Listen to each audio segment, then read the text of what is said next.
సీతా స్వయంవరంలో శివధనుర్భంగం పూర్తయిన తరువాత జనక మహారాజు ఆహ్వానం మేరకు దశరథ మహారాజు తన నలుగురు పుత్రులను వెంటబెట్టుకుని మిథిలా నగరం బయలుదేరారు.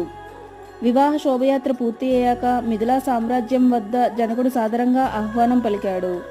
అప్పుడు ఆహ్వానాన్ని అంగీకరించిన దశరథుడు వంగి జనకుడి కాళ్లకు నమస్కరించగా జనకుడు ప్రేమగా ఆలింగనం చేసుకుని, మహారాజా, మీరు పెద్దవారు, పైగా వరుడిపక్షం వారు, నాకు పాదాభివందనం చేయడం ఏమిటి అన్నాడు. అప్పుడు దశరథుడు నవ్వి, మహారాజా, మీరు దాతలు, కన్యను దానం చేస్తున్నారు, నేను గ్రహితను మాత్రమే. మీ కన్యను మా వంశాన్ని ఉద్ధరించే కోడలిగా చేసుకుంటున్నాం.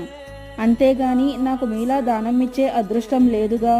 కనుక దాత పరిగ్రహదల్లో ఎవరు పెద్ద ఎవరు గొప్ప అనేది మీరే చెప్పండి అనడంతో జనకుడు ఆనంద బాష్పాలు రాలుస్తూ, కూతుళ్ళు ఉన్న తల్లిదండ్రులు అదృష్టవంతులు, కానీ మీ వంటి మామగారులు లభిస్తే ఆ కూతుళ్ళు మహాభాగ్యవంతులవుతారు అన్నాడు.